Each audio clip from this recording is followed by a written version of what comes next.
नमस्कार प्रिय दर्शकों, एक बार फिर आपका स्वागत है हमारे YouTube channel Kittu web TV में। प्रिय दर्शकों, आज फिर एक नया वीडियो, एक नई कहानी लेकर हम हाजिर हुए हैं। प्रिय दर्शकों, आज की जो कहानी है बड़ी ही मोटिवेशनल और ज्ञानवर्धक है। ये एक कौवा और कोवी की कहानी है। प्रिय दर्शकों, इस वीडियो में आप जानेंगे जिस व्यक्ति की मृत्यु जब और जहां होनी होती है, कौवा निश्चित समय पर वहां पहुंच जाता है। दर्शकों, क्योंकि कौवा को यम का दूत भी कहा जाता है, कौवा को यम का संकेत भी माना जाता है। प्रिय दर्शकों, कौवे के बारे में शास्त्र कहते हैं कि कौवे को भूत और भविष्य का ज्ञान होता है। कौवा को 6 महीने आगे का भविष्य और 6 माह पीछे का भविष्य मालूम होता है। दर्शकों, अगर आप हमारे चैनल पर पहली बार आए हैं तो चैनल को सब्सक्राइब करें, बेल आइकन को ऑन करें ताकि हर आने वाले वीडियो का नोटिफिकेशन सबसे पहले आपको मिले। अच्छे कमेंट और वीडियो को लाइक करें। दर्शकों, तो चलिए शुरू करते हैं यह प्यारी सी कहानी, यह प्यारा सा वीडियो। प्रिय दर्शकों, प्राचीन समय की बात है।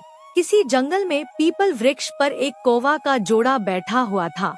दर्शकों, गर्मियों की रात थी, ठंडी ठंडी पवन चल रही थी। तभी कोवी के मन में कुछ विचार उत्पन्न होते हैं और वह कौवा से कहने लगती है कि प्रिय, आप मुझे यह बताएं, हमारी प्रजाति को लोग अशुभ क्यों मानते हैं? हमको यम का दूध क्यों कहा जाता है? यम का संकेत लाने वाला क्यों कहा जाता है?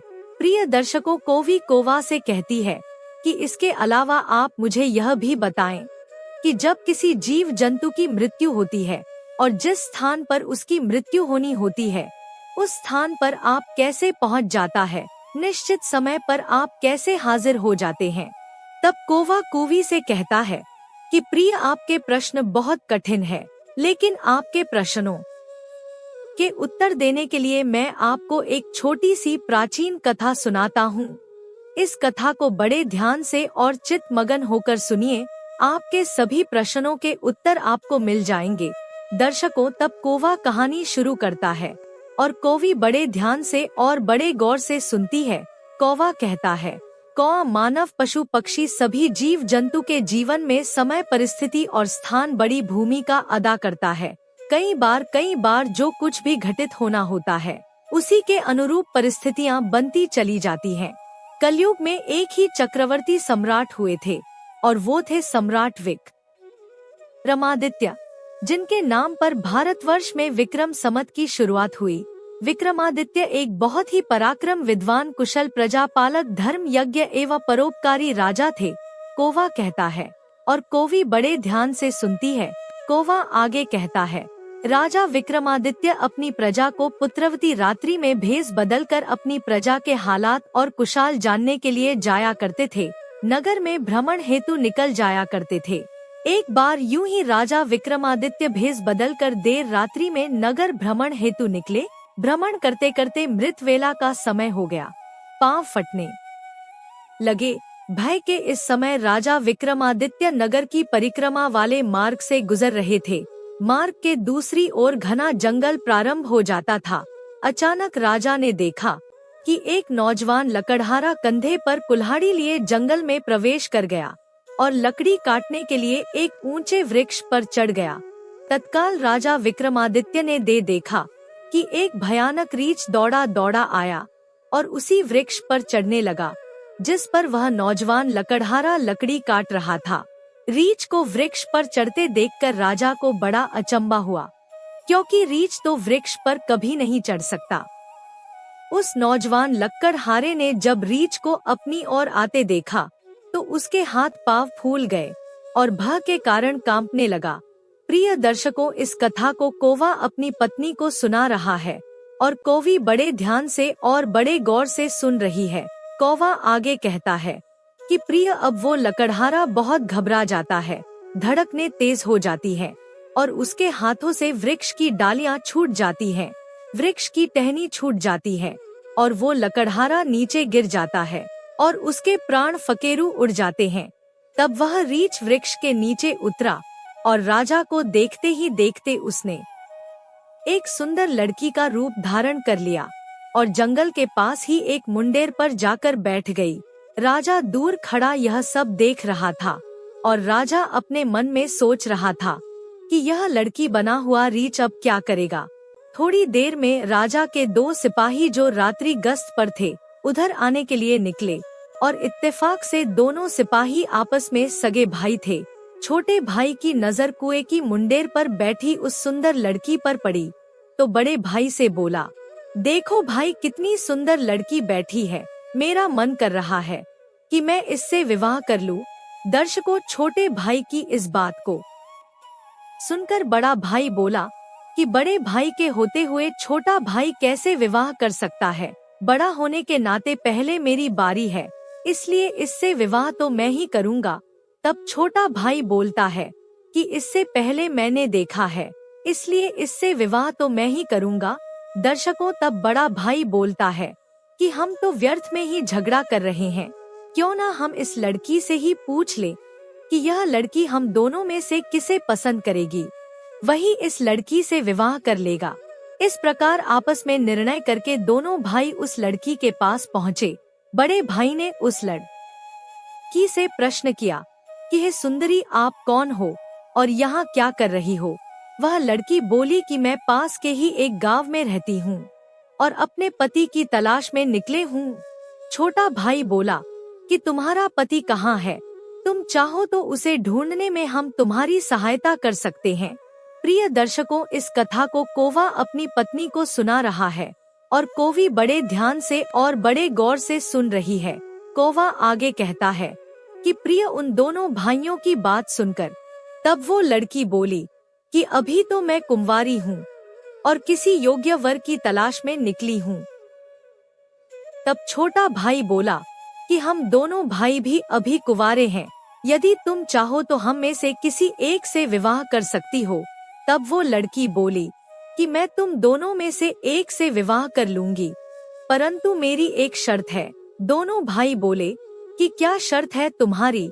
तब वह लड़की बोली कि तुम दोनों में से जो भी अधिक बहादुर होगा मैं उसी से विवाह करूंगी।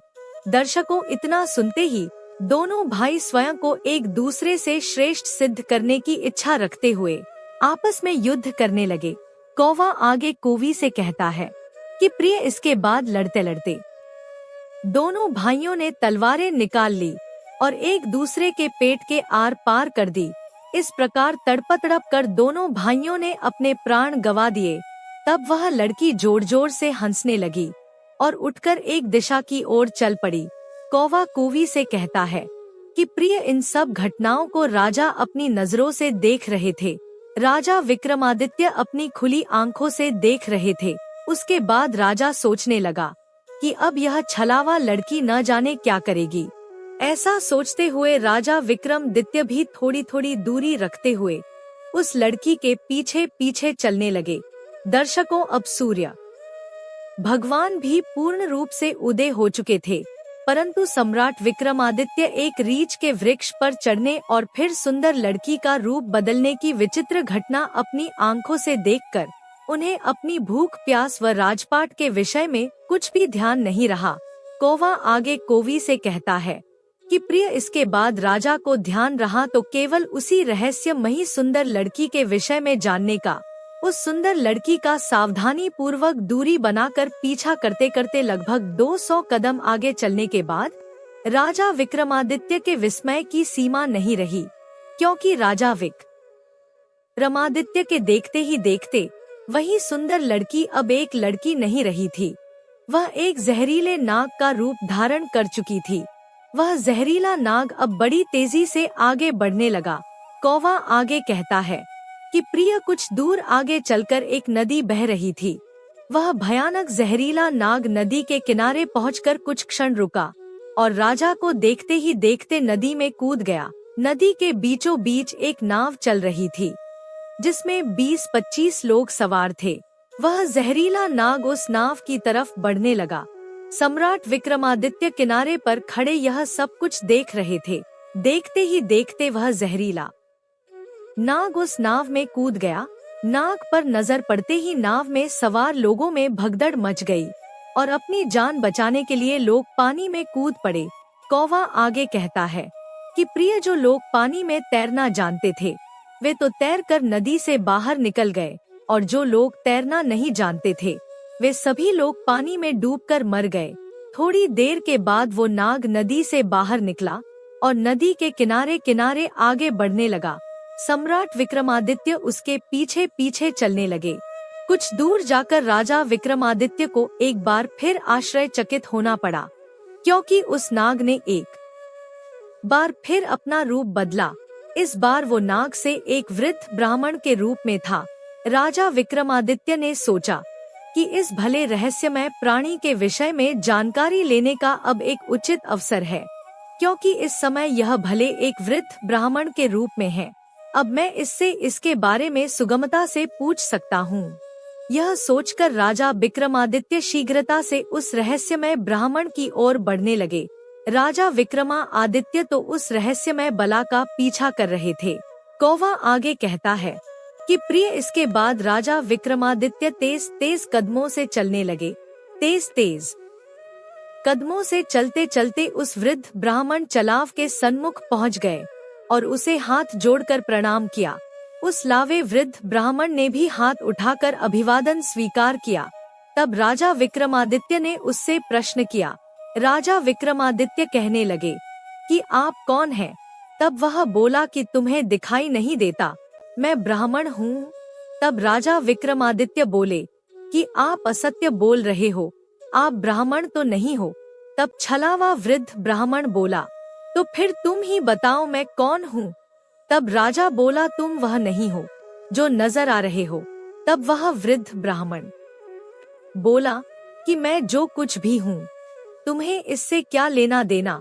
तुम अपने काम से काम रखो और अपना रास्ता नापो। तब राजा विक्रमादित्य बोला कि मैं सच्चाई जानने के बिना आपका पीछा नहीं छोड़ूंगा, आपको सच्चाई बतानी ही पड़ेगी।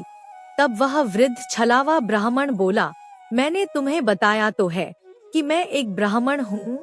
तब राजा विक्रमादित्य बोला कि आप मुझसे झूठ नहीं बोल सकते, मैं आपका तब से पीछा कर रहा हूँ। जब आप रीछ बने हुए थे उस समय आपने उस नौजवान लकड़हारे को मारा, फिर आप एक सुंदर लड़की बने और उन दोनों सिपाहियों को एक दूसरे के हाथों से मरवा दिया। फिर आपने जहरीले नाग का रूप धारण करके नदी में छलांग लगा दी और नदी पार कर रही नाव में घुस गए और तुम्हारी दहशत के कारण नाव में सवार यात्रियों में भगदड़ मच गई और नाव पलट गई। आधे यात्री नदी में डूबकर मारे गए। कौवा आगे कहता है, राजा विक्रमादित्य उस छलावा व्यक्ति से कहते हैं कि अब आपने एक वृद्ध ब्राह्मण का रूप धारण किया हुआ है, अब सीधी तरह से आप सच बता दो कि आप कौन हो। तब वह छलावा वृद्ध ब्राह्मण के रूप में बोला कि यदि मैं न बताऊं तो यह सुनकर राजा ने अपनी तलवार निकाल ली और कहा, तो फिर मरने के लिए तैयार हो जाओ। तुम जानते नहीं यह राजा विक्रमादित्य की नगरी है और मैं राजा का वफादार नौकर हूँ। इस धर्मात्मा राजा की नगरी में इतने लोगों की जान लेकर तुम जीवित बचकर नहीं जा सकते। अब मरने से पहले जल्दी से बता दो कि तुम कौन हो। दर्शकों, कौवा आगे कहता है, प्रिय, अब राजा विक्रमादित्य की यह धमकी सुनकर वो वृद्ध ब्राह्मण जोर जोर से खिलखिलाकर हंस पड़ा और बोला, मैं जानता हूँ कि यह महाप्रतापी सम्राट विक्रमादित्य की राजधानी है और मैं यह भी जानता हूँ कि तुम ही विश्व प्रसिद्ध सम्राट विक्रमादित्य हो। फिर भी एक बात जान लो कि तुम मुझे नहीं मार सकते, बल्कि एक दिन ऐसा आएगा कि मैं ही तुम्हें मरने के लिए विवश कर दूंगा। उसके यह बोल सुनकर राजा विक्रमादित्य सोचने लगे कि जिसने इस वेश में भी मुझे पहचान लिया वे कोई छोटी मोटी हस्ती तो नहीं हो सकती। तो राजा थोड़ी विनम्र होकर बोले, अब आपने मुझे पहचान लिया है तो कृपया आप बताएं कि आप वास्तव में कौन हो। कौवा आगे कहता है कि प्रिय, तब ब्राह्मण बोला कि किसी ने सत्य कहा है कि संसार में 4 प्रकार के हट प्रसिद्ध हैं। पहला राजहट, दूसरा बाल हट, तीसरा त्रिया हट और चौथा योग हट। तुम राजा हो, राज हट पर अड़े हो, बिना मेरी सच्चाई जाने तुम मानोगे नहीं, इसलिए मुझे बताना ही पड़ेगा कि मैं कौन हूँ। तब वृद्ध ब्राह्मण कहने लगा कि राजा, अब ध्यान से सुनो कि मैं कौन हूँ। मैं तुम्हारी राजधानी में क्यों आया हूँ। प्रिय दर्शकों, तब उस वृद्ध ब्राह्मण ने बताना शुरू किया कि हे राजन, मैं तुम्हें बताता हूँ कि मैं कौन हूँ। जो भी मैं बताऊंगा एक एक शब्द पर ध्यान लगाकर सुनना। तब वो वृद्ध ब्राह्मण कहने लगा कि मेरा नाम काल है। तुम जानते हो कि इस संसार में जितने भी प्राणी जन्म लेते हैं उनकी मृत्यु निश्चित है। इसलिए इस भूमि को मृत्यु लोक भी कहा जाता है। जब प्राणी माता पिता के गर्भ में आता है तो उसके पूर्णांग बनने के बाद आत्मा उसमें प्रवेश करती है, अर्थात वह सजीव हो उठता है। उसी समय उसकी मृत्यु का समय, स्थान और परिस्थिति अर्थात उसकी मृत्यु किस प्रकार से होगी यह भी विधाता की ओर से निश्चित कर दिया जाता है। हे राजन, तुम यह भी जानते हो कि दुनिया के हर प्राणी के जन्म मरण का लेखा जोखा चित्रगुप्त के पास होता है। जब भी किसी प्राणी की मृत्यु का समय आ जाता है तो वे धर्मराज को सूचित करते हैं। अब क्योंकि सभी प्राणियों की मुक्ति मृत्यु का विभाग भगवान शिव के पास है, अतः धर्मराज उस प्राणी को मृत्यु प्रदान करने की आज्ञा भगवान शिव से मांगते हैं। जब भगवान शिव आज्ञा देते हैं तो धर्मराज मुझे अर्थात काल को आज्ञा देते हैं। तब मृत्यु लोक अथवा पृथ्वी लोक पर आता हूँ। मुझे यह पता होता है कि किस प्राणी की किस समय किस स्थान पर और किस परिस्थिति में मृत्यु होगी।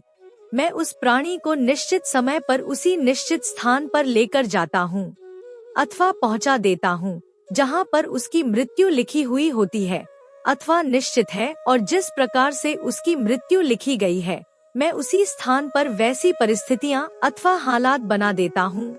उस लकड़हारे को मैंने नहीं मारा है। तब राजा विक्रमादित्य बोले कि तुम फिर से झूठ क्यों बोल रहे हो। मैंने स्वयं अपनी आंखों से देखा है कि उस लक्कड़हारे की मृत्यु का कारण तुम ही थे। तब वह वृद्ध ब्राह्मण बोला कि बेशक कारण में बना था, लेकिन संसार लोग तो यही समझते हैं कि लक्कड़हारे की मृत्यु वृक्ष से गिरकर हुई है, उस वृक्ष की टहनी टूटने के कारण हुई है, और फिर मुझे तो मृत्यु देव धर्मराज के आदेश का पालन करना ही पड़ता है। कौवा आगे कहता है कि प्रिय वह वृद्ध ब्राह्मण और उस राजा विक्रमादित्य से आगे कहता है कि उस लकड़हारे की मृत्यु वृक्ष पर गिरने के कारण लिखी गई थी, इसलिए मैंने रीछ बनकर वैसे ही परिस्थितियां वह हालात पैदा कर दिए। नहीं तो जरा सोचो, यदि असली रीछ होता तो क्या कभी पेड़ पर चढ़ पाता? कदापि नहीं। अगर उन सिपाहियों की बात करें तो उनको भी मैंने नहीं मारा, उनकी मृत्यु एक दूसरे के हाथों में लिख हुई थी। अतः उनके लिए मुझे एक सुंदर लड़की बनना पड़ा। नाव में सवार कुछ लोगों की मृत्यु पानी में डूबने से लिखी हुई थी, इसके लिए मुझे भयानक नाग का रूप धारण करना पड़ा। वह ब्राह्मण और राजा विक्रमादित्य से कहता है कि राजन, मुझे लगता है कि अब तो आप अच्छी तरह समझ गए होंगे कि मैं कौन हूँ और तुम्हारी नगरी में क्यों आया हूँ, और यह भी समझ गए होंगे कि समय, स्थान और परिस्थिति की संसार प्राणी के जीवन में कितनी बड़ी भूमिका होती है। राजा विक्रमादित्य ने वृद्ध ब्राह्मण रूपी काल की बात बड़े ध्यान से सुनी और गंभीर हो गए। कौवा आगे कोवी से कहता है कि प्रिय आगे काल कहने लगा कि हे राजन, अब मैं चलता हूँ। तब राजा विक्रमादित्य बोले कि हे कालदेव, आपने मुझे बहुत अच्छी जानकारी दी है, जिसके लिए मैं आपका बहुत आभार व्यक्त करता हूँ। कृपया जाने से पहले मेरे एक और प्रश्न का उत्तर देते जाइए। उसके बाद कालदेव बोले कि पूछो, क्या पूछना चाहते हो। तब राजा विक्रमादित्य बोले, कृपया करके मुझे यह बताइए कि मेरी मृत्यु कब और किस स्थान पर और किस प्रकार होगी। तब कालदेव बोले कि हे राजन, मैं यह तो बता सकता हूँ कि तुम्हारी मृत्यु कहाँ और किस प्रकार से होगी, परंतु यह नहीं बता सकता कि तुम्हारी मृत्यु कब होगी। तब राजा विक्रमादित्य बोले कि हे कालदेव, मृत्यु का समय बताने में आपको क्या आपत्ति है। तब कालदेव बोले कि हे राजन, यदि मैंने पहले आपको मृत्यु का समय बता दिया तो इसी क्षण से आप चिंताग्रस्त हो जाएंगे, और आप तो जानते हैं कि चिंता चिता के समान होती है। अभी तो आपको अपने शासन काल में बहुत से शुभ और जन कल्याण कार्य करने हैं, इसके बाद राजा विक्रमादित्य बोले, यह तो बता दो कि मेरी मृत्यु कहाँ और कैसे होगी। तब कालदेव बोले कि सुनो राजन, तुम्हारी मृत्यु तुम्हारी महल में सीढ़ियों पर से पांव फिसलकर गिरने के कारण से होगी। इतनी बात सम्राट विक्रमादित्य को बताकर वृद्ध ब्राह्मण रूपी काल शीघ्रता से एक दिशा की ओर चल पड़े और कुछ दूर जाकर विलुप्त हो गए। प्रिय दर्शक, इस वक्त तक सूर्य भगवान भी पूर्ण रूप से अस्त हो चुके थे। चारों तरफ अंधकार छा गया था। राजा विक्रमादित्य अब तक शारीरिक और मानसिक रूप से थक चुके थे, अतः अपने मन में गहन सोच विचार लिए हुए तेज कदमों से अपने महलों की ओर प्रस्थान कर गए और आगे चलकर सचमुच में ऐसा ही हुआ। राजा विक्रमादित्य की मृत्यु अपने महल की सीढ़ियों से फिसलकर गिरने से हुई थी। दर्शक, और इस कथा की पुष्टि इतिहासकारों ने भी की है। प्रिय दर्शकों, आज की कथा यहाँ समाप्त होती है। हम आशा करते हैं यह कहानी आप लोगों को बेहद पसंद आई होगी और आप यह जान गए होंगे कि जब किसी भी प्राणी की मृत्यु निकट आती है तो जिस स्थान पर उसकी मृत्यु होनी होती है उस स्थान पर वह कैसे पहुंच जाता है और परिस्थितियां उसके अनुकूल कैसे हो जाती हैं। प्रिय दर्शक, कहानी समाप्त होती है। मिलते हैं किसी और ज्ञान चर्चा में, तब तक के लिए नमस्कार, धन्यवाद।